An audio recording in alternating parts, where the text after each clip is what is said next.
사사기 11장 29절에서 40절 말씀 함께 합독하겠습니다. 시작. 이에 여호와의 영이 입다에게 임하시니 입다가 길르앗과 므낫세를 지나서 길르앗의 미스바에 이르고 길르앗의 미스바에서부터 암몬 자손에게로 나아갈 때에 그가 여호와께 서원하여 이르되 주께서 과연 암몬 자손을 내 손에 넘겨주시면 내가 암몬 자손에게서 평안히 돌아올 때에 누구든지 내 집 문에서 나와서 나를 영접하는 그는 여호와께 돌릴 것이니 내가 그를 번제물로 드리겠나이다 하니라.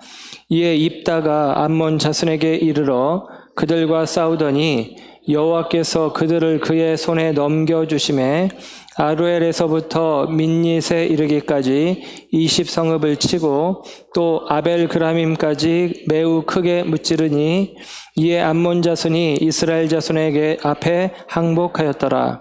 입다가 미스바에 있는 자기 집에 이를 때에 보라 그의 딸이 소고를 잡고 춤추며 나와서 영접하니 이는 그의 무남 동료라. 입다가 이를 보고 자기 옷을 찢으며 이르되 어찌할꼬 내 딸이여 너는 나를 참담하게 하는 자요 너는 나를 괴롭게 하는 자 중에 하나로다. 내가 여호와를 향하여 입을 열었으니 능히 돌이키지 못하리로다 하니 딸이 그에게 이르되 나의 아버지여 아버지께서 여호와를 향하여 입을 여셨으니 아버지의 입에서 낸 말씀대로 내게 행하소서. 이는 여호와께서 아버지를 위하여 아버지의 대적 암몬 자손에게 원수를 갚으셨음이니이다 하니라. 또 그의 아버지에게 이르되 이 일만 내게 허락하사 나를 2달만 버려두소서. 내가 내 여자친구들과 산에 가서 나의 처녀로 죽음을 인하여 애곡하겠나이다 하니 그가 이르되 가라 하고 2달을 기한하고 그를 보내니 그가 그 여자친구들과 가서 산 위에서 처녀로 죽음을 인하여 애곡하고 2달 만에 그의 아버지에게로 돌아온지라. 그는 자기가 서원한 대로 딸에게 행하니 딸이 남자를 알지 못하였더라. 이것이 이스라엘의 관습이 되어 이스라엘의 딸들이 해마다 가서 길르앗 사람 입다의 딸을 위하여 나흘씩 애곡하더라. 아멘. 아멘.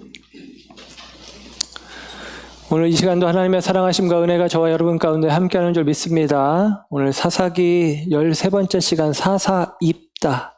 사사입다라는 제목으로 말씀을 전하고 부제는 서원이라고 하는 제목입니다. 입다의 이야기 속에 서원, 오늘 본문 읽은 내용 속에 입다가 암몬과 전쟁을 하기에 앞서 하나님 앞에 서원을 합니다. 하나님이 나를 이 전쟁에서 이기게 하시고 내가 돌아오는 길에 내 집에서 나를 맞이하는 첫 존재, 첫 사람, 그 사람을 하나님 앞에 번제로 드리겠습니다. 그랬는데 입다의 딸이 나온 것입니다. 그래서 딸을 번제로 드렸다라는 내용이 오늘 우리가 읽은 내용이에요. 이 내용은 성경의 난제 가운데 하나입니다. 번제는 살을 조각내어 불로 태워 하나님 앞에 제사를 드리는 것입니다. 그러니까 오늘 본문의 이야기를 우리식으로 표현하면 입다가 전쟁하고 돌아와서 그의 딸을 찢어 죽이고 그 딸을 불태워서 하나님이 받으실 제물로 드렸다라는 이야기가 되는 것이죠. 그렇게 되면 많은 부분, 곤란해지는 부분들이 있어서 이 부분에 대한 해석이 크게 2가지로 양분이 되어진 상태로 팽팽하게 맞서고 있습니다. 오늘 그 이야기를 좀 해야 되기 때문에 요즘 사사기가 좀 여러분 생각에 빡세다라는 생각이 들 텐데 오늘 이야기도 사실은 좀 빡센 내용들을 우리가 다룰 수밖에 없습니다. 그리고 그 속에서 우리가 취해야 돼야 될 하나님 앞에서의 우리의 다짐과 서원, 맹세가 어떤 의미인지 다시 한번 생각해 보는 시간이 되기를 원합니다. 우리가 11장 뒷부분의 이야기를 읽었지만 사사 입다 이야기는 10장 6절부터 기록이 되어져 있는데요. 10장 6절부터는 먼저는 이전의 사사 시대에 사사가 죽은 이후의 일들이 또다시 반복되는데 10장 6절의 말씀을 보면 이렇게 기록이 되어집니다. 다시 여호와의 목전에 악을 행하였다. 이스라엘이 다시 언제나처럼 또다시 여호와의 목전에 악을 행하였다. 여호와의 목전에 악을 행한 것은 우상 숭배를 이야기하는데 10장 6절 이하에서는 이번에는 그들의 우상 숭배가 아주 만연해 있는 모습으로 기록이 되어 있습니다. 바알, 아스다롯, 그리고 아람 사람들, 시돈 사람들, 모압 사람들의 신, 그리고 암몬 사람들의 신, 블레셋 사람들의 신, 그런 신들을 섬겼다라는 거예요. 그러니까 이스라엘을 중심으로 동서남북 사방에 다 있는 이방 나라 신들을 다 끄집어 들여서 그들이 우상 숭배를 하였고 하나님께서 그것들을 악하게 보셨다라고 이야기를 하고 있는 것입니다. 결과는 무엇이냐? 이전에 그랬던 것처럼 하나님께서 이스라엘을 이방 나라의 압제 아래 넘겨주시는 거예요. 그리고 이번에는 암몬이라고 하는 족속이 이스라엘을 괴롭게 합니다. 암몬이 이스라엘 족속을 괴롭게 하는데 이 암몬 족속이 길르앗 땅을 점령해서 18년 동안 통치했다라고 이야기하고 요단 건너편까지도 건너와서 괴롭혔다라고 이야기합니다. 여러분이 보시기에 예를 들면 이스라엘이 이렇게 지중해가 있고 이스라엘이 있고 그 이스라엘은 이 갈릴리와 사해바다 요단강 그 요단강과 지중해 사이의 땅이 이스라엘이에요. 근데 이게 요단 동편이라고 하는 곳이 있는데 이곳에도 이스라엘의 지파들 가운데 루벤, 갓, 므낫세 반 지파가 점령하고 있는데 이 갓 지파가 있던 땅이 바로 이 암몬 자손들이 지금 점령하는 길르앗이고 이 길르앗 땅이라고 볼 수가 있습니다. 이 땅이 이제 아르논강, 야복강 그리고 이 요단강 이 세 강 줄기 사이의 땅인데 이 땅을 정복하고 있는 상태로 18년이 지났다라고 이야기를 해요. 그리고 나서 이제 11장에 들어와서 그와 같은 상황 속에서 이스라엘 백성들을 향한 구원자를 내시는 이야기가 나오는데 10장의 내용 속에서는 하나님께서 이들을 향해서 이런 이야기까지 합니다. 내가 그들을 다시는 구원하지 아니하리라. 내가 다시는 너희를 구원하지 아니하리라. 10장 13절에 그런 이야기를 해요. 하나님이 내가 다시는 너희를 구원하지 않을 거야. 이런 말씀을 하실 만큼 하나님의 마음이 많이 상하셨음을 볼 수가 있습니다. 그래서 그런지 이스라엘이 정신이 번쩍 나서 이 암몬의 압제 아래에서 하나님께로 돌아오는 제스처를 취해요. 그리고 그들이 하는 행동은 우상을 없애고 그리고 하나님만 믿겠습니다, 섬기겠습니다 라고 반응을 하며 돌아옵니다. 그래서 하나님께서 그들을 불쌍히 여겨주셔서 사사를 세우는데 그 사사가 오늘 배우게 될 사사 입다라고 하는 사사예요. 입다의 프로필을 먼저 보면 1절과 2절, 11장 1절과 2절로 가셔서 여러분 성경을 보시면 1절 길르앗 사람 입다는 큰 용사였으니 기생이 길르앗에서 낳은 아들이라 라고 이야기합니다. 입다는 큰 용사다. 기드온에게도 큰 용사다라고 여호와의 사자가 불러주었거든요.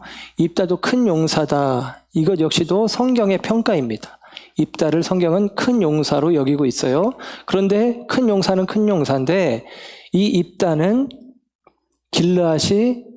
길르앗이라는 땅의 이 기생과 더불어서 낳은 아이라는 것입니다. 우리말로는 기생이라고 번역이 되어 있지만 원어적인 의미는 창녀예요. 창녀. 그러니까 창녀를 통해서 낳은 아들인 것이죠. 창녀를 통해서 낳은 아들이다라고 이야기를 합니다. 그래서 2절에는 어떤 이야기가 나오냐면 이 길르앗의 다른 아내들, 원래 아내들, 이제 법적인 아내들의 자녀들이 이 입다를 쫓아냈다라는 거예요. 그러니까 우리 아버지의 유산을 너하고까지 나눌 수는 없다. 너는 창녀의 몸에서 났는데 네가 우리 아버지 핏줄인지 아닌지 우리가 알 수가 없지 않냐. 너에게 우리의 유산을 나눠줄 수 없다. 그러면서 이 입다를 쫓아냅니다. 그래서 입다가 그 길르앗 땅에서 쫓겨나서 이방 땅 돕이라고 하는 지역, 이 돕이라고 하는 지역의 이름이 토브라고 하는 좋은, 선한 그런 뜻에서 왔기 때문에 이방 땅에 있지만 긍정적인 의미로 성경은 지금 기술을 해주고 있어요. 좋은 땅으로 묘사를 합니다. 그리고 그 땅에 가서 거주하게 되었고 그 땅에 거주할 때에 오늘 3절의 말씀을 보면 잡류들이 그에게 와서 함께 거했다라고 이야기를 합니다. 여기서 말하는 이 잡류라고 하는 말이 우리가 지난주에 아비멜렉 이야기를 살펴봤는데 아비멜렉이 자기 형제들, 이복 형제들을 죽일 때 성전에서 받은 우상 신전이죠. 바알브릿의 신전에서 나온 은 70으로 72이복 형제를 죽일 때 말하자면 방탕하고 경박한 사람들을 돈을 주고 매수를 합니다. 그때 방탕하고 경박한 할 때 이 방탕하다라는 표현이 오늘 이 잡류와 똑같은 이 히브리어 원어가 쓰여져요. 그러니까 여기서 말하는 사람들이 방탕한 사람들로 이해되기도 하는데 이 말의 원어적인 의미는 텅 비었다라는 의미예요. 아비멜렉 같은 경우는 청부 살해를 하기 위해서 돈을 주고 잡류들을 산 것이고 오늘 본문에 나오는 입다가 도배에 있는 동안에 입다에게 온 사람들은 입다에게 그들이 스스로 모여진 것입니다. 입다의 어떠함 때문에 모여졌겠죠. 입다에게 모여진 것입니다. 그래서 그 원어적인 의미를 살려서 잡류라고 표현했지만 텅 빈 사람들이라고 생각을 해봅니다. 어떤 의미냐면 입다가 자기 형들에게 자기 아버지에게 마치 홍길동처럼 아버지를 아버지라 부르지 못하고 형을 형이라고 부르지 못하는 상황 속에 쫓겨났는데 그와 같이 세상의 중심에서 밀려난 사람들, 텅 빈 사람들이 입다에게로 온 것이죠. 마치 이 모습을 보면 다윗이 사울에게 쫓겨 아둘람 굴에 숨어들었을 때에 다윗에게 모여진 사람들이 있었습니다. 그 사람들의 모습과 비슷해요. 사무엘상 22장 2절 말씀에 보면 환난당한 모든 사람들, 빚진 모든 사람들, 마음이 원통한 모든 사람들이 다윗에게로 모여왔다라고 이야기합니다. 그리고 그 사람들이 다윗 왕국을 세우는 기초가 되어지는 거예요. 텅 빈 사람들, 중심에서 밀려난 사람들. 그래서 입다와 함께하는 잡류들은 아비멜렉과 함께한 잡류들과 사회적 상황은 똑같이 떠밀리고 텅 비고 그리고 볼품없고 외면당하는 인생들이지만 다른 인생들이라고 저는 분명히 여겨집니다. 근데 여기서 말씀드릴 것은 입다에 대한 이해는 이따가 서원에 대해서 이야기하겠지만 첨예하게 다르게 이해를 하는 경우들이 많이 있습니다. 입다에 대한 이해, 입다에 대해서 입다는 추락하고 타락한 사사다. 입다는 실수하고 자기 욕심대로 행하는 사사다. 이렇게 해석하는 견해가 있고 입다는 믿음의 사람이다 라고 해석하는 견해가 있는 것입니다. 입다의 서원에 대해서 긍정적으로 평가하기도 하고 부정적으로 평가하기도 합니다. 그런데 어떤 안경을 쓰고 있느냐, 어떤 관점으로 보느냐에 따라서 달라지는데 저는 기도원의 이야기를 할 때도 그런 말씀을 드렸지만 조금은 긍정적인 안경을 쓰고 사사들을 보고 있습니다. 물론 그 사사 시대의 이스라엘 사람들, 그들 안에 있는 죄를 향한 본성은 극렬하게 영적 타락을 향해서 달려가고 있는 것이 사실이지만 하나님의 은혜는, 긍휼은, 자비는 사사라는 존재를 통해서 부분 순간순간 빛으로 허락되고 있다라고 하는 사실이에요. 그래서 입다를 저는 긍정적으로 보는데 일반적으로 사사들을 이해할 때 사사 전반부에 나오는 사사들은 사사들의 내용을 기록을 보면 흠잡을 데가 없어요. 그래서 앞부분의 사사들은 아주 좋은 사사들로 표현을 합니다. 근데 뒤에 있는 사사들은 입다가 오늘 이상한 서원을 하는 것, 그리고 나중에 삼손이 기생의 집에 들어가는 것 등등등등을 이야기하면서 이 사사시대가 타락하는 시대인데 사사들도 타락했다라고 이야기를 합니다. 그 안경을 쓰고 보면 입다도, 기드온도, 입다도, 삼손도 다 쓸모없는 사람처럼 여겨져요. 그런데 조금 다른 안경, 제가 말씀드렸던 대로 그 타락한 시대 속에서 하나님께서 예수님의 모델로 그나마 예수님의 모델로 사사들을 세우셨다라는 안경을 쓰고 보면 그들은 괜찮은 존재들입니다. 다만 지난 시간 기도원 때도 그런 얘기를 했지만 예수님은 아니죠. 완전한 존재는 아닙니다. 부족함이 있고 한계가 있는 존재들로 기록이 되어져 있어요. 그래서 우리는 그 예수님을 메시아를 기대할 수밖에 없는 거죠. 인간을 통해서는 온전한 구원을 우리 가운데 이룰 수 없다는 것을 확인하게 되기도 합니다. 이 두 관점이 있다는 사실, 그래서 오늘 본문이 성경의 굉장히 큰 난제이고 이 난제를 풀어가는 과정 속에서 우리는 입다를 이해하기 위해서 입다의 이야기 전반부의 이야기를 지금 살피고 있는 거예요. 그래야지 우리는 입다의 서원을 좀 이해할 수 있게 되어진다라고 저는 생각을 합니다.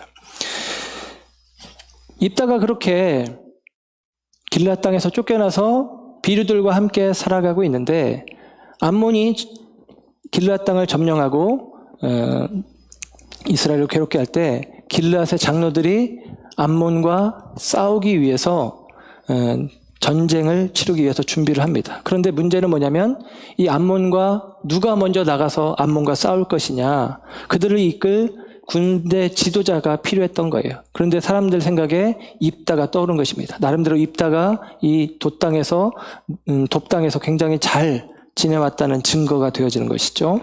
그래서 길앗 장로들이 입다를 찾아가요. 그리고서 제안을 합니다. 우리의 장관이 되어달라. 그런데 사실 10장 말미에 보면 어떤 얘기가 먼저 나오냐면 오늘 이 암몬과의 전쟁에서 우리 앞서 싸우는 사람이 우리의 머리가 될 것이다 라고 얘기해요. 머리가 될 것이다. 그런데 머리가 될 것이다 하고 얘기했는데 막상 입다에게 가서는 뭐라고 얘기하냐면 우리의 장관이 되어달라라고 이야기해요. 머리 장관 같은 것 같지만 다릅니다. 그랬더니 입다가 어떻게 이야기하냐면 너 우리와 함께 암몬과 싸우도록 우리의 군대 장관이 되어줘 라고 부탁을 했더니 입다가 이렇게 이야기합니다. 내가 길앗에서 쫓겨날 때 너희들 나를 돕지 않았잖아. 그때는 나 모른 척 했잖아. 니들 힘들다고 나한테 와서 도움을 청하는데 이게 말이 돼? 라고 반응하는 거예요. 예, 길앗 공동체에서 내가 쫓겨날 때 고대 사회는 공동체가 중요한데 그 공동체에서 나를 눈 하나 깜짝 안 하고 잘라내더니 너희가 어렵다고 이제 와서 나한테 도와달라고 하는 거야? 라고 이야기를 해요. 그랬더니 길앗 장로들이 반응을 바꿉니다.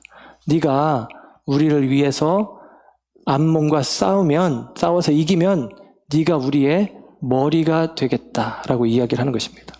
머리가 되겠다라고 생각했지만 입다에게 다가가서는 창녀의 아들에 불과한데 우리에게는 이방인과 같은 존재인데 어떻게 우리의 머리가 될 수 있어? 그러니까 머리라는 개념은 온전한 지도자, 마치도 사사라는 존재로 여겨지는 것이고요.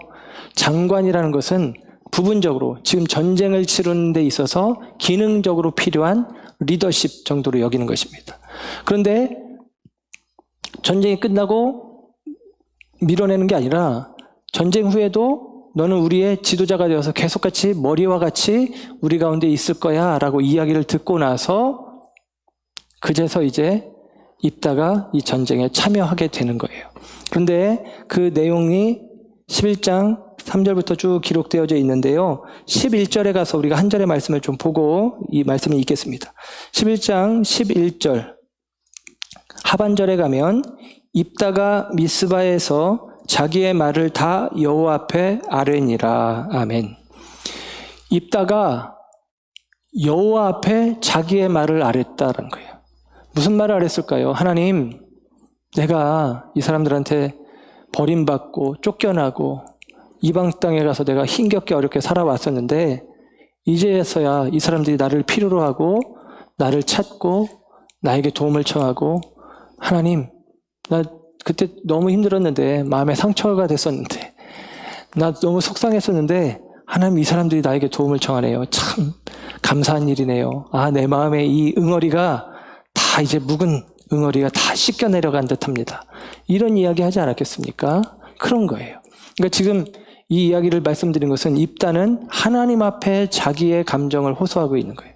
쫓겨났을 때도 돌아왔을 때도 그가 버림받았을 때도 쓰임받을 때도 그는 하나님께 마음을 토로하고 하나님께 그 마음을 주는 거죠. 사람에게 마음을 주지 않고 있다라는 사실을 짐작해 볼 수 있는 내용이에요. 그리고 나서 이제 12절부터 우리가 읽은 본문 앞에 28절까지 암몬과의 전쟁 이야기가 나오는데, 전쟁을 바로 치르는 게 아니라 먼저 사신을 보냅니다. 사신을 보내서 물어봐요.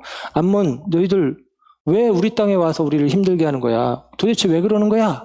라고 물어요. 그랬더니 암몬에서 하는 이야기가, 니들이 우리 땅을 지금 점령하고 있다. 원래 우리 땅인데 너희들이 지금 차지하고 있어. 그 땅을 그래서 우리가 뺏었을 뿐이야. 라고 반응을 합니다. 그랬더니 입다가 그것에 대해서 논증을 해요. 성경을 통해서 논증을 하는데, 출애굽의 여정부터 이야기를 합니다.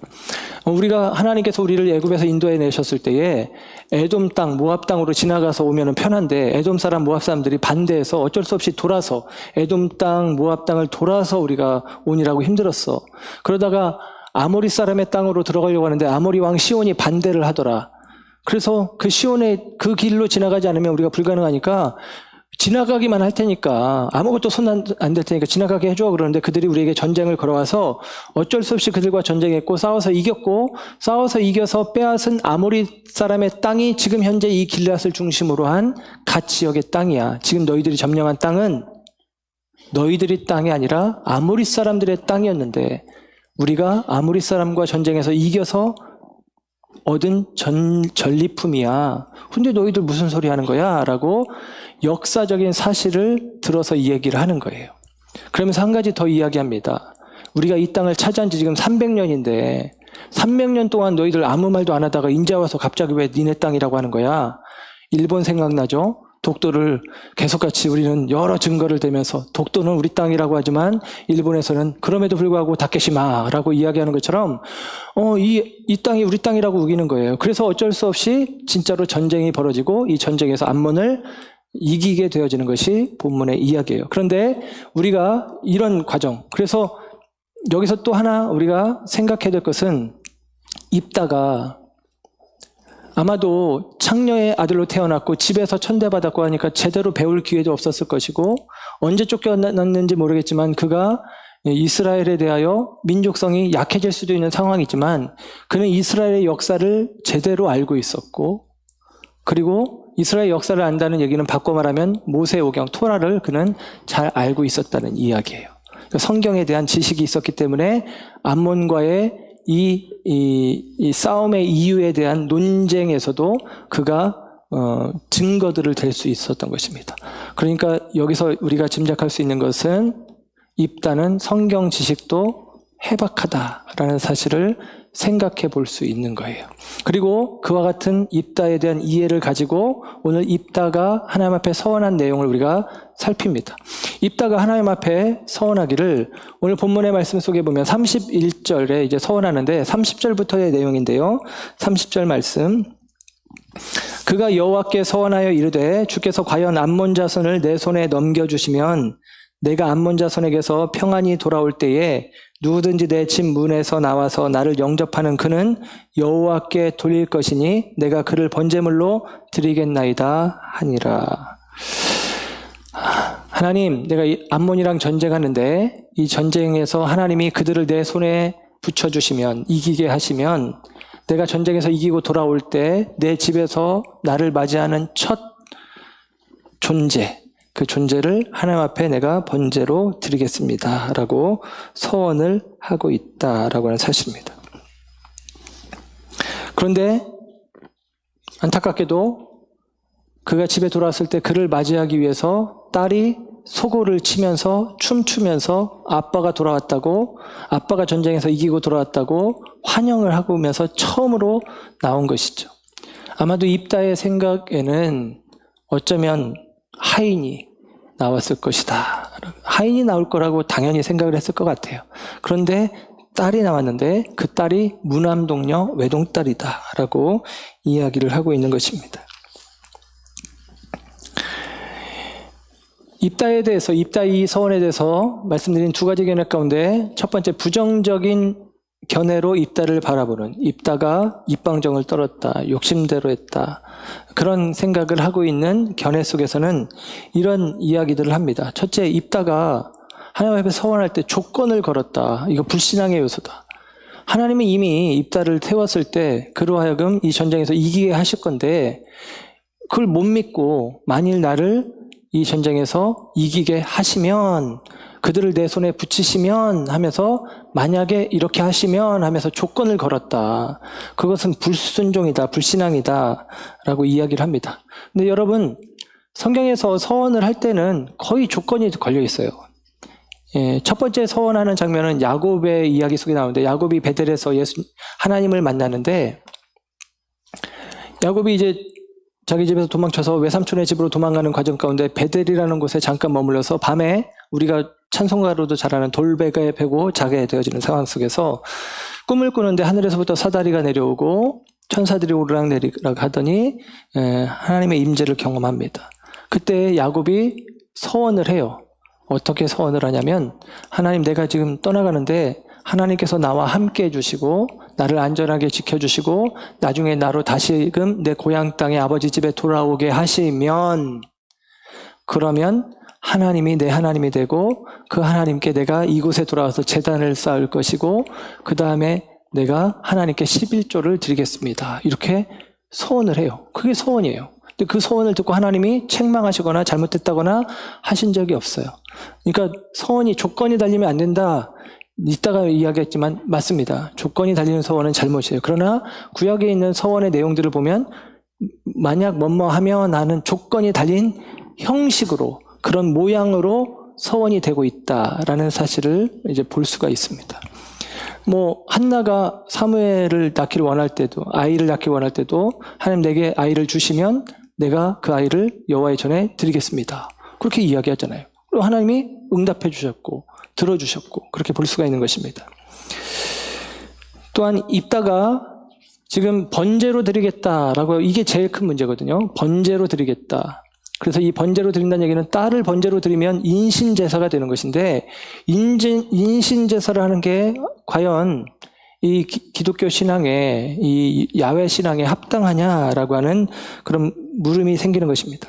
그래서 그가 인신제사를 드렸다라고 생각하는 쪽에서는 돕당, 이방 땅에 가서 이방 풍습을 입다가 익혀왔기 때문이다라고 이야기를 하기도 합니다. 그런데 여러분, 그가 이방 땅에 살았을지 모르지만 아까 우리는 이 입다의 전 이해를 위해서 살펴본 내용 속에서 하나님께 그 감정을 토로하기도 하고, 암몬과의 논쟁 속에서 성경에 대한 해박한 지식, 성경 역사에 대한 해박한 지식이 있다는 것을 알게 되어지고, 성경에서 금하고 있는 인신제사를 입다가 드리겠다라고 생각했을 것이라는 것에 대해서 의심할 수 있게 되어지는 것입니다. 또 입다에 대해서 부정적인 생각을 하는 사람은 이렇게 이야기합니다.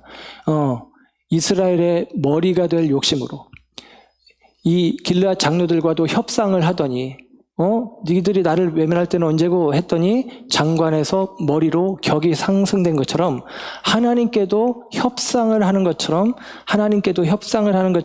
그가 나아갔다라고 해석을 하기도 합니다. 그러나 여러분, 입다에 대한 성경의 이해, 입다에 대한 성경의 평가를 우리는 살필 필요가 있습니다. 입다가 더 높아지고자 했다라고 하지만 사무엘상 12장에 전에도 이야기를 들었는데, 기도원 얘기 때도 얘기했는데, 이스라엘 백성들이 사무엘에게 왕을 구할 때에 사무엘이 왕을 사울로 세우면서 고별 설교를 하면서 왕은 하나님이다. 너희들이 왕을 구하는 것은 하나님을 버리는 거다. 그런 이야기를 하면서 왕이 되어지기를 요청받았지만 왕이 되지 않은 사람들, 그 사사들을 언급하는데, 여호와께서 여룻바알, 기드온이죠, 베단, 바락입니다, 입다, 나, 사무엘을 보내사 너희를 너희 사방 원수의 손에서 건져내사 너희에게 안전하게 살게 하셨다라고 이야기합니다. 야, 우리를 통해서 너희를 구원했는데 입다도 거기에 들어가요. 우리가 너희의 왕이 되려고 하지 않았어 라는 이야기를 하는 것입니다. 히브리서 11장 32절 믿음장에서도, 히브리서에서도 계속 말씀드리지만 내가 무슨 말을 더하리요? 기드온, 바락, 삼손, 입다, 다윗 및 사무엘과 선지자들의 일을 말하려면 내게 시간이 부족하리라 그럽니다. 여러분, 입다의 이야기 그렇게 많지 않아요. 그런데 그런 사람의 이야기 하려면 내게 시간이 부족하다. 여러분, 이 서원 이야기, 그걸 부정적인 의미로 빼고 나면 별로 할 얘기가 없어요. 그 이전에 했던 입다의 행동들을 다 부정적으로 바라보면 입다를 믿음의 사람의 자리에 세울 만한 어떤 근거들이 거의 안 남아요. 그래서 입다를 그런 관점으로 보는 것은 저는 옳지 않다라고 생각을 합니다. 여기서 서원에 대해서 우리가 좀 더 생각해 보길 원하는데, 여러분, 서원은 하나님 앞에 반드시 갚아야 하는 것입니다. 그런데 서원은 갚지 않아도 됩니다. 이렇게 이야기하면 또 헷갈릴 텐데, 그게 이제 서원인 거예요. 어떤 사람이 하나님 앞에 서원을 했어요. 그가 길을 가다가 낭떠러지 길을 만났는데, 낭떠러지 사이에 이 외나무 다리가 하나, 통나무가 놓여 있는 것입니다. 근데 여길 지나가려니까 너무 무서운 거예요. 그래서 하나님 앞에 기도했습니다. 하나님, 제가 이 다리를 무사히 건너가면 하나님 앞에 제 전 재산을 드리겠습니다. 그리고선 기도하고 용기를 얻고 다리를 건너기 시작합니다. 중간쯤 가서 이렇게 이야기를 했어요. 하나님, 다 드리면 좀 그렇고 절반은 드리겠습니다. 그리고 다 지나갔어요. 그러고 나서 이렇게 이야기합니다. 하나님, 없던 걸로 하시죠. 이렇게 서원했는데, 약속했는데, 필요할 때는 찾았는데, 뭐 그런 이야기가 있어요. 근데 예를 들면 기본적으로 성경의 이야기는 서원한 것은 반드시 갚아야 한다라는 거예요. 레위기 27장에 서원에 대한 이야기들이 나오는데, 레위기 27장 28절, 29절, 어떤 사람이 자기 소유 중에서 오직 여호와께 온전히 바친 모든 것은 사람이든지 가축이든지 기업에 바치든지 팔지도 못하고 무르지도 못하나니 바친 것은 다 여호와께 지극히 거룩함이며 온전히 바쳐진 그 사람은 다시 무르지 못하나니 반드시 죽일지니라 라고 이야기합니다. 하나님께 바쳐진 것은 하나님의 것이다 라고 이야기를 합니다. 그 서원을 무르는 사람은 죽여버려라 라고 얘기까지 해요. 그리고 그렇게만 얘기하는 게 아니라 민수기 30장 2절에는 사람이 여호와께 서원하였거나 결심하고 서약하였으면 깨뜨리지 말고 그가 입으로 말한 대로 다 이행할 것이라. 오늘 입다 같은 경우, 입다의 딸이 그런 얘기했는데 아버지 입으로 말한 대로 행하세요 라고 이야기하죠. 입으로 말한 것은 행하라 라고 이야기를 합니다. 그런데 그 레위기 말씀, 서원에 대한 말씀 속에서 물을 수 있는 어떤 느낌도 있어요. 조정이 가능한 부분이 있습니다. 레위기 27장 8절에는 이런 말씀이 또 있어요. 그러나 서원자가 가난하여 뇌가 정한 값을 감당하지 못하겠으면 그를 제사장 앞으로 데리고 갈 것이요 제사장은 그 값을 정하되 그 서원자의 형편대로 값을 정할지니라. 어떤 사람이 서원했어. 하나님 앞에 100을 드리기로 했는데 다 살펴보니 내 재산이 100이 안 돼. 그러면 제사장한테 가서 조정을 받으라는 거예요. 그럼 50으로 감할 수도 있고 10으로 감할 수도 있고 그렇게 조정이 가능하다라는 이야기가 나오게 되어지는 것입니다. 그러면서 여기서 생각할 것은 서원한 것은 갚아야 된다. 이게 기본이고 그러나 조정할 수도 있다라는 것입니다. 또 하나는 우리가 잘못 서원했을 경우 잘못된 서원에 대해서는 취소할 수도 있어요. 그런데 이 취소 규정이 민수기 30장에 보면 아주 특이한데 남자가 하나님 앞에 서원하면 취소가 안 됩니다. 여자가 서원하면 취소할 수 있어요. 취사죠. 그러니까 여자의 아버지나 여자의 남편이 질서를 따라서 아버지나 남편에게 허락을 받지 않고 서원한 건 취소할 수 있다. 이렇게 이제 되는 거예요. 네. 근데 허락을 만약에 여자가 서원했는데 그 아버지나 그 남편이 허락했다. 그러면 그것은 취소를 못한다. 그런 이야기가 나옵니다. 그리고 또 하나는 하나님이 과연 서원한 것을 반드시 이루라고 말씀하시지만 우리의 잘못된 서원까지도 반드시 이루도록 요청하실까? 예를 들면 지금 입다 이야기는 인신제사와 관련돼서 딸을 번제물로 드려라. 이게 하나님이 정말로 그 딸을 받으실까? 아침에 일부 예배 때 한 예를 들었더니 제 집사람이 좀 경고를 주던데, 예를 들면 에밀레종, 이 성덕대왕 신종, 뭐 어린아이를 제물로 드려서 그 종이 귀한 종소리, 울음소리를 낸다고 하죠. 에밀레, 에밀레. 그게 이제 애미 때문에, 엄마 때문에 그런 의미를 했는데, 뭐 전에 가서 듣기를 그 종 성분을 조사했더니 이 인성분, 사람의 몸에서 나오는 인성분이 없어서 그 얘기는 그냥 설화에 불과하다 하지만 어쨌거나 설화이지만 사람들의 인식 속에서는 우리가 정성을 들이는 것, 우리가 정성을 들여서 뭔가를 드렸을 때 대가를 받아낸다는 인식이 있거든요. 그래서 그것들을 귀하게 여기고 가장 큰 정성의 요소로 생명을 드리는 것으로 이해를 합니다. 그런데 여러분, 생명을 우리가 드린다는 의미가 인신제사의 방식으로 드려지는 것이 허용되느냐? 성경에서는 그것을 전혀 허용하고 있지 않다라는 것입니다. 특별히 우리가 보는 성경 이야기, 특별히 창세기 이야기 같은 경우는 아브라함을 불러내고 아브라함을 통해서 새 민족을 이루어 가시는데, 아브라함은 원래 메소포타미아 사람이거든요. 메소포타미아 사람을 불러다가 야훼 백성으로 삼아가는 이야기입니다. 그래서 창세기 이야기를 어떤 분은 안티 메소포타미아라고 이야기합니다. 메소포타미아에 대하여 반하는 스토리라는 거예요. 반대 메소포타미아. 그래서 메소포타미아에서는 그들의 문명 속에서는 어린아이를 자기들의 신에게 제물로 바치는 일들도 서슴없이 했는데, 야훼 신앙, 하나님 신앙, 이스라엘 신앙에서는 절대 그것이 허용되지 않는다라는 사실입니다. 아브라함이 이삭을 번제로 드리려고 했을 때 하나님이 말리시죠. 아브라함아, 아브라함아 하면서 급하게 말리십니다. 번제로 정말 받으려고 했던 것이 아니라 아브라함을 시험하기 위함이었고, 아브라함이 그 시험에 통과했을 때 그 일을 멈추게 하셨습니다. 그리고 훗날 모세를 통해서, 율법을 통해서 모세가 쓴 신명기의 내용 속에 신명기 12장 31절에 성경은 이렇게 기록합니다. 내 하나님 여호와께는 내가 그와 같이 행하지 못할 것이라. 그들은 여호와께서 꺼리시며 가증히 여기시는 일을 그들의 신들에게 행하여 심지어 자기들의 자녀를 불살라 그들의 신들에게 드렸느니라. 이 얘기는 뭐냐면, 이방 사람들은 자기 신, 이방 신에게, 우상에게 자기 아들을 불살라 드리기도 했지만, 너희는 가나안 땅에 들어서 절대 이방인들처럼 하지 말아라. 곧 그들이 자기 자식을 자기 신에게 드리는 것처럼 너희 자식을 나한테 드린다고 하지 말아라 라고 분명히 이야기했습니다. 여러분, 신명기에 있는 말씀이에요. 아까 말씀드렸듯이 입다는 성경에 해박한 지식을 갖고 있는 것으로 추정이 되어집니다. 그가 이 말씀을 모를 리 없어요. 그런데 딸을 번제로 드렸다, 인신제물로 드렸다, 잘 용납이 되지 않는 부분입니다. 레위기 27장 아까 이야기한 부분에서는 모든 초태생은 하나님의 것이니까 번제로 드려라 라고 이야기합니다. 첫째 태어난 건 하나님의 거니까 번제로 드리는 거예요. 첫째는 무조건 하나님 겁니다. 사람도 첫째는 하나님 거예요. 근데 사람은 번제로 드릴 수 없잖아요. 그래서 어떻게 드리냐? 속전, 돈으로 드리는 것입니다.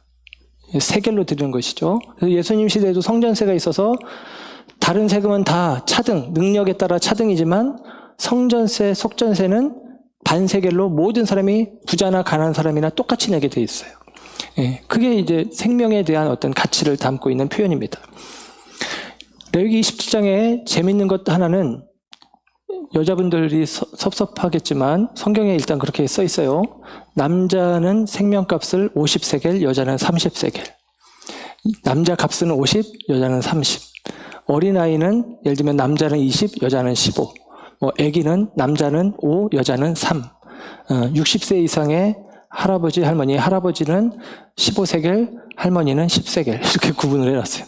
좀 섭섭하죠? 저도 좀 이상해요. 이러면 안 되는데. 근데 어쨌거나 성경에 그렇게 값을 이렇게 매겨놨어요. 그리고 그 해당하는 값을 드리도록 하는 것입니다. 그러니까 사람을 불태워 죽이는 게 아니라, 첫 태생이 하나님의 거니까 짐승은 불태워 죽이는데 사람은 불태워 죽일 수 없으니까 돈으로 드리도록 했다라는 것이 율법에 있는 내용이라는 거예요. 그러면서 오늘 본문의 이야기 속에서 입다가 서운했고, 서운한 대로 딸이 나와버렸네. 그래서 딸을 번제로 드렸다라고 이야기를 하면서 오늘 본문 37절, 38절에 가면, 38절로 그냥 갈게요. 그가 이르되 가라 하고 2달을 기한하고 그를 보내니 그가 그 여자 친구들과 가서 산 위에서 처녀로 죽음을 인하여 애곡하였다. 처녀로 죽음을 인하여 애곡하였다. 여기 죽음이라는 말이 이제 들어가면서 번제로 드린다고 했고 죽었다 이렇게 이제 해석을 하면서 입다가 인신제사를 드렸다라고 해석하는 경우들이 전통적인 견해고 많은 견해입니다.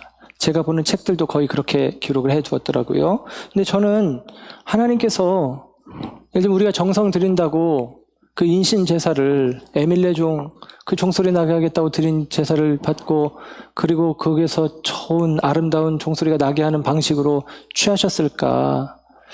그런 게 기독교 신앙인가?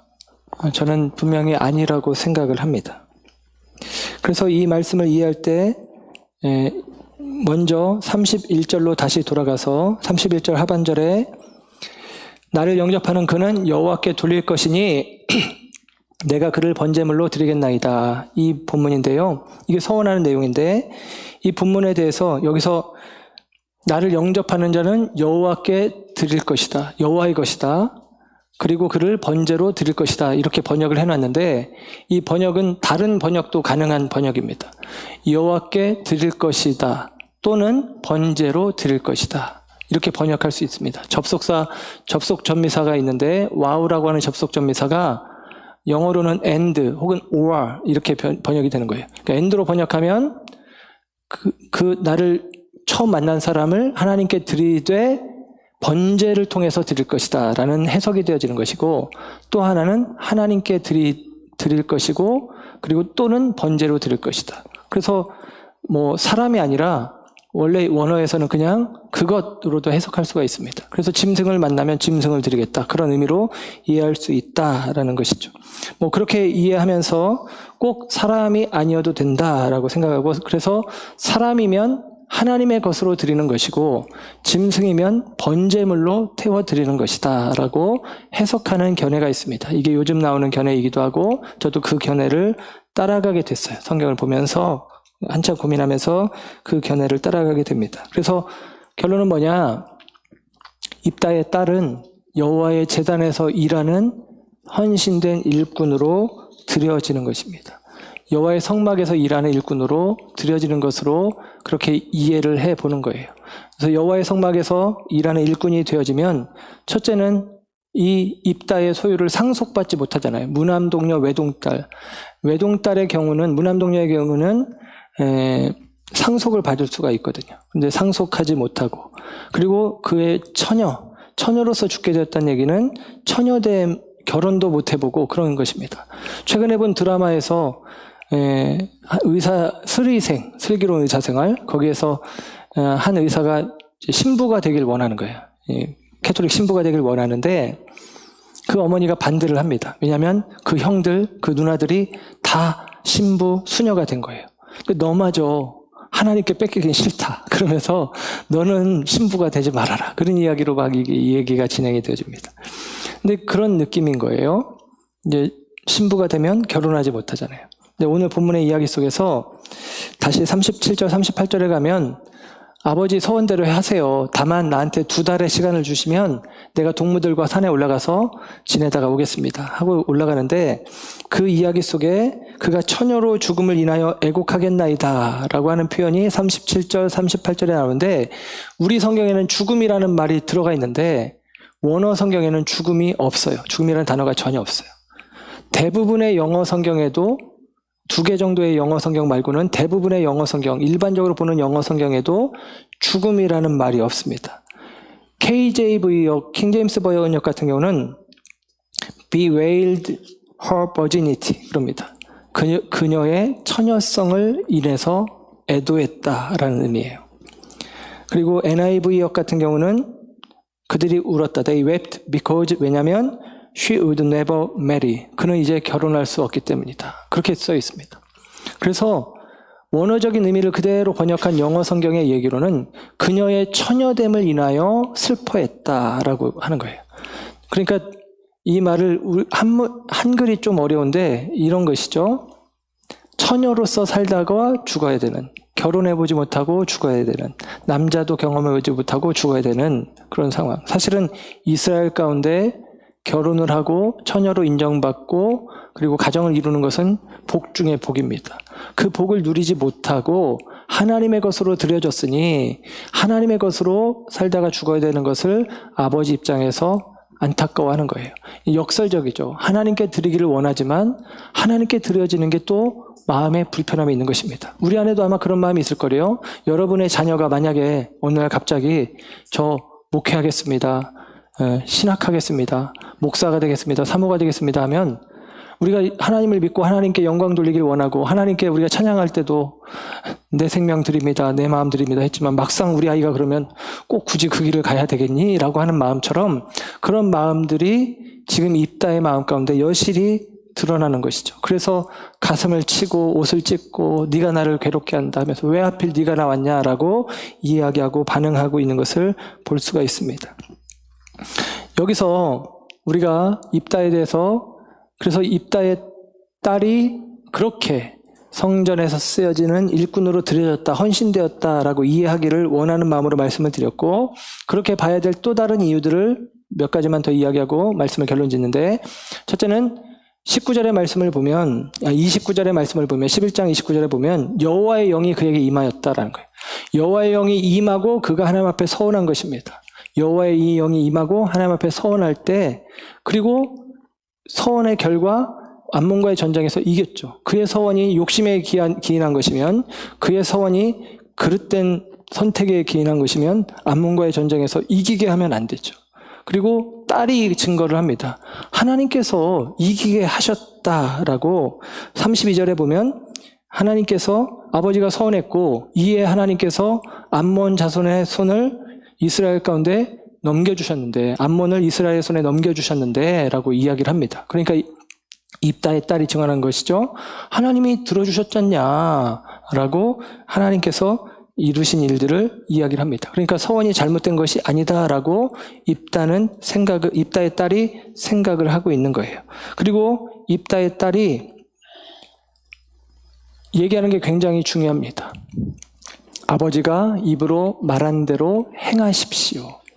그렇게 되면 어떻게 된 거예요? 자기가 지금 처녀로 평생을 살아가든지 뭐 좀 다른 주장, 번제물 자기가 죽든지 해야 되는 과정인데도 불구하고 입다의 딸은 그것을 선택하고 있다는 것입니다. 그렇게 약속을 지키라는 거예요. 왜 그럴까요? 저는 주보에도 실어드렸지만 입다의 딸이 그 아버지를 신뢰하고 있고 아버지의 서원을 인정하고 있다라고 여깁니다. 잘못된 것이었으면 그게 욕심에 기인한 것이면 아버지 왜 그러셨어요? 아버지 왜 그렇게 쓸데없는 일을 하십니까? 라고 할 수 있겠지만 아버지의 말대로 하라라고 하면서 자기를 내어주는 것이죠. 아브라함이 아들 이삭을 바치려고 할 때 모리아산에 아들 이삭과 더불어 단둘이 올라갑니다. 올라갈 때에 이제 칼을 들고 번제단 위에 이삭을 묻고 칼을 내리 찍으려고 할 때 여러분 그 장면에 하나님이 아니다라고 하셨지만 이삭이 나무 단을 지고 올라가고 아브라함은 불과 칼을 들고 올라갑니다. 무엇이 더 무겁습니까? 번제나무가 더 무거운 거예요. 그러니까 이삭은 지금 장정한 청년이 되어가는 것이고 아브라함은 어렵게 아이를 낳았지만 그 이후로도 13년 혹은 17년 정도가 지난 나이가 더 늙은 사람입니다. 아브라함이 칼을 들었을 때 아버지 왜 이래요? 하고 아버지 팔을 붙잡을 수도 있고 이 노인네가 미쳤나? 그럴 수도 있고 아브라함이 칼을 들고 그를 치려고 할 때 주랭랑을 치면 여러분 젊은 사람이 도망치면 못 쫓아갑니다. 늙은 사람이 어떻게 쫓아가겠습니까? 그럴 수 있는데 그가 지금 번제단 위에 있고 아브라함이 그를 향해서 칼을 내리치려고 한다는 얘기는 추측이 가능하죠. 이삭이 순전히 그 결박을 받아들인 것입니다. 아버지의 선택을 인정하고 존중하는 것입니다. 아버지를 신뢰하고 인정하는 것입니다. 저는 오늘 입다도 똑같은 상황이라고 생각을 합니다. 그 아버지가 하나님을 신뢰하며 하나님을 의지하며 하나님 앞에 서원하며 하나님 앞에 다짐했던 그것 그리고 그 다짐의 결과가 그가 생각했던 것에서 조금 벗어나서 하필이면 자기 딸이 제일 처음 나오면서 그 입의 말대로 해야 되는 상황이 되었을 때 아버지가 원래 마음먹었던 그대로 하는 게 옳습니다. 아까 이야기해드린 대로 서원은 물을 수도 있잖아요. 없던 걸로 합시다 할 수도 있잖아요. 그런데 그렇게 하지 않기를 결정하고 있는 하나님 앞에 자기의 서원을 지키려고 괴로워하고 있는 입다를 향해서 입다의 딸이 아버지 말씀대로 하세요. 그렇게 하세요 하면서 자기를 내어주고 있는 입다의 딸을 보게 되어집니다. 여러분 우리가 신앙생활하면서 무엇을 믿느냐 이게 가장 중요해요. 믿음의 대상이 중요합니다. 우상이냐 하나님이냐. 근데 어떻게 믿느냐가 그 다음에 중요한데 여기서도 중요한 것은 정성으로 믿느냐 사랑으로 믿느냐예요. 우상을 믿는 방식은 정성입니다. 정성을 들여서. 왜냐하면 우상은 약속을 주지 않았거든요. 그러니까 우상에게 정성을 들여서 마음을 사서 내가 원하는 것을 얻어내는 방식이 우상 신앙입니다. 그런데 기독교 신앙, 하나님 신앙은 우리가 정성을 들이는 방식이 아니에요. 치성을 들이는 방식으로 받아내는 게 아닙니다. 하나님은 먼저 약속을 주셨고 그 약속을 우리가 믿기에 주님 앞으로 나아가는 것이고 그 약속이 우리 가운데 있기에 우리는 주님을 신뢰하고 나가는 것입니다. 약속이 바탕에 깔려 있는 거예요. 그래서 하나님 앞에 믿음으로 나가는 것이고 사랑으로 드리는 것입니다. 약속해 주신 하나님, 그 약속을 이루어 가시는 하나님을 믿고 사랑으로 반응해서 드리는 것이고 감사의 표현으로 드리는 거예요. 이게 다른 거예요. 우리 신앙과 이방 신앙이 다른 것입니다. 우상은 우리가 받기 위해서 찾아가는 것이고요. 하나님은 받았기 때문에 찾아가는 거예요. 이게 신앙입니다. 받기 위해서 나아가는 서원은 정말 잘못된 것이겠죠. 받았기 때문에 주님 앞에 서원을 이행하기 위해서 나아가는 것은 그것은 아름다운 일인 것입니다. 서원의 제사는 이스라엘의 5대 제사, 5개의 큰 제사가 있는데 번제, 소제, 속죄제, 속건제, 화목제, 이 5개 제사 중에 화목제 안에 이 서원제가 있어요. 감사제, 서원제, 낙헌제, 이게 이제 화목제 안에는 이 제사들이 있는데 다른 앞의 제사, 번제, 소제, 속죄제, 속건제, 이것은 의무제예요. 의무제, 의무 헌금 같은 거예요. 그리고 화목제는 자원제예요. 감사 헌금 같은 거예요. 의무로 해야 되는 것, 꼭 이스라엘은 해야 되는 제사가 있지만 꼭 하지 않아도 되는데 스스로가 원해서 하는 제사가 있는데 그게 화목제물인 거예요. 그 화목제물 안에 서원제가 있는 것입니다. 그 서원제는 꼭 해야 되는 게 아니라 감사해서 너무 귀해서 하나님 앞에 내가 그냥 드리고 싶은 마음이 막 일어나서 드리는 제사, 이게 서원제라는 거예요. 그 서원제를 드리는 것이 잘못될 이유가 없죠. 그리고 드리고 싶어서, 헌신하고 싶어서, 예를 들면 저도 그냥 어느 날 하나님의 은혜가 믿어지니까 내 삶을 드려야 되겠다는 생각이 너무 자연스럽게 드러나더라고요.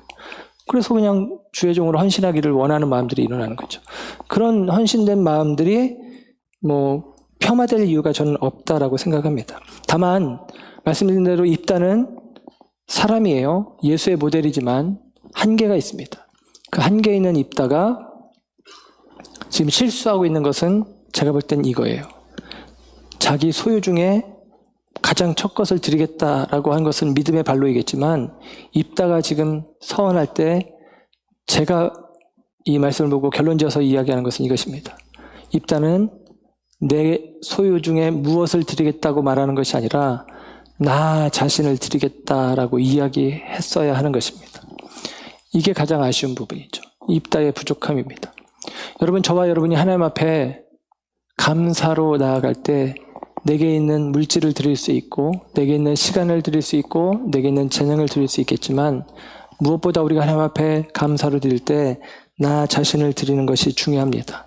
화목제 제물은 다른 제물과 다르게 나눠 먹는 거예요. 잔치를 벌이는 것입니다. 감사해서 기뻐서 천국 잔치가 배경이 되어집니다. 여러분, 나를 들여서 나를 나눠 먹게 해야지 너를 들여서 너를 같이 뜯어먹자 하는 생각은 그릇된 생각입니다. 우리가 하나님의 은혜를 입었고 구원을 받았습니다. 이미 우리는 하나님의 구원하심 가운데 있어요. 그래서 우리는 기쁨으로 감사의 제사를 서원함으로 하나님 앞에 다짐하여 드리며 내 생명이 하나님의 생명임을 우리가 믿고 신뢰하며 드립니다. 그리고 이 의미를 로마서 12장에서 바울은 이렇게 우리에게 이야기를 해주는 듯합니다. 로마서 12장 1절 2절에 보면 1절에 그러므로 형제들아 내가 하나님의 모든 자비하심으로 너희를 권하노니 너희 몸을 하나님이 기뻐하시는 거룩한 산 제물로 드리라. 이는 너희가 드릴 영적 예배니라. 너희 몸을 드려라. 번제로 불태워 드리라는 것이 아니라 너희 몸을 하나님이 기뻐하실 산 제물로 드려라. 그리고 2절은 우리에게 이렇게 요청합니다. 너희가 이제 하나님의 선하시고 기뻐하시고 온전하신 뜻이 무엇인지 분별하여 살아가라 라는 것입니다. 여러분, 우리가 하나님께 나를 드리는 것, 내 몸을 드리는 것, 나를 하나님 앞에 번제로 태워 드리는 것, 영적인 의미, 그 의미는 저와 여러분들이 우리를 인신제사로 내 몸뚱아리를 진짜로 불태워서 받겠다는 의미가 아니라 내 삶이 하나님께 속한 것으로 믿고 인정하고 그리고 그와 같은 삶의 태도를 가지고 하나님께서 부여하신 새 생명, 하나님께서 허락하신 새 생명, 하나님께서 나를 구원하신 새 생명, 이 새 생명의 마음을 가지고 새 마음으로 하나님이 선하시다 여기시고 기뻐하시다 여기시고 온전하다 여기시는 그 일들을 위해서 너의 삶을 내어드려라 라고 이야기를 하는 것이죠. 이것이 우리가 드릴 이 시대의 서원이 되어야 하는 것입니다. 뭘 받기 위해서 하나님 앞에 거래하듯이 하는 서원이 아니라 어떤 충동에 의해서 하는 서원이 아니라 이미 하나님의 약속이 내 삶 가운데 성취되어지고 그 구원이 내게 약속으로 주어진 것을 믿음으로 확신하며 붙잡고 주님 앞에 내 삶을 드리겠다라고 나아가는 것이 우리에게 있어서 필요하다라는 사실입니다. 그래서 여러분 다름 아니라 이 시대 우리가 하나님 앞에 서원하고 나를 주님 앞에 예물로 드리는 것은 성화의 삶을, 거룩의 삶을 사는 것입니다. 서두에 그런 말씀을 드렸죠. 입다는 예수님의 모델이다. 입다에게 사람들이 와서 이야기합니다. 우리의 머리로 삼겠다고 했지만 막상 입다를 보고 말이 바뀌었어요. 우리의 장관이 되어달라. 요 순간 나를 구원해달라. 요 순간 우리에게 도움을 달라. 그런데 입다가 거절하죠. 그랬더니 다시 제안합니다. 네가 우리의 머리가 되어달라. 우리가 예수님에게 대해서도 똑같은 행동들을 취할 때가 있습니다. 내가 어려울 때 예수님 도와주세요. 예수님 살려주세요. 예수님 복 좀 주세요. 그런데 여러분 막상 예수님께서 그렇게 우리에게 은혜를 베푸시고 구원해 주셨을 때 우리는 다시 그를 내팽개치고 내 인생의 머리를 나 자신으로 세우고 내가 원하는, 내가 뜻하는, 내가 바라는 일들을 위하여 살아가는 일들이 얼마나 많습니까?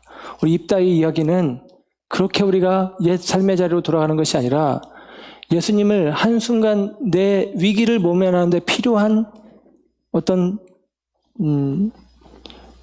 도약대 정도로만 여기는 것이 아니라 예수님이 내 머리가 되어주셔서 나를 온전히 주장하시도록 내 자신을 주님 앞에 온전히 번제로 내어드리는 영적 결단의 자리에 서야 하는 것입니다.